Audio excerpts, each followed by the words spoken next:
S&T is an essential component of the department's efforts, and I know many of us are eager here today to hear about the accomplishments and the priorities that have been set, especially since we concluded our authorization hearing last year. Dr. O'Toole, it's good to see you back to the subcommittee, and Mr. Moyer, and I apologize if I butchered your name there a little bit. Thank you. Thank you for agreeing to give us your perspective today, and we're pleased to have you here. In 2009, spurred by the findings of several reports, this committee and subcommittee initiated a comprehensive review, as Chairman Lundgren laid out. Our purpose was to identify areas within the directorate that could use a fresh set of eyes and additional oversight or modifications to legislative authorities.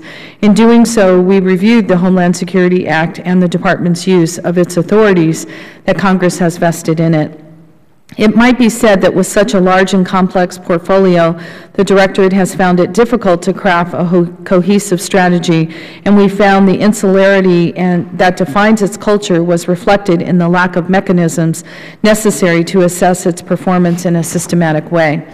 Our analysis also suggested that the department had not developed a clear risk-based methodology to determine what research projects to fund, how much to fund them, and how to evaluate the project's effectiveness and usefulness.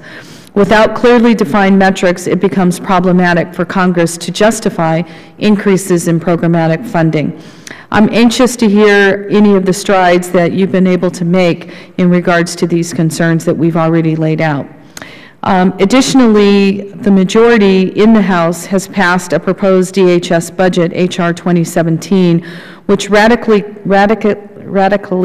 cuts the department's S&T budget from $827 million down to $398 million. Now, I believe in being frugal, but the question is, really, is this adequate resources to protect our homeland? When you consider S&T reductions are a part of the $1.1 billion reductions in the DHS overall budget, the proposed DHS budget is $1 billion lower than the full year 2011 funding level and $3 billion lower than the President requested. I've read that DHS officials say that the decrease in S&T budget will wipe out dozens of programs, stalling the development of technologies for our border protection, detection, and biohazards, hinder our progress of where we're trying to go with cargo screening, and leaving in doubt research on IED detection, affecting our ability to assess vulnerabilities for mass transit.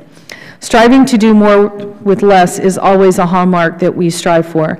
However, but doing that at the expense of failing to protect citizens and this nation with programs that are backed that cannot be fully funded is a great concern. Our serious concerns, and ones that I will ask you today in this hearing, is what are the implications on the possible deliverables that the Directorate is now facing due to Congress's appropriation priorities. This committee needs a realistic assessment on the record of those implications.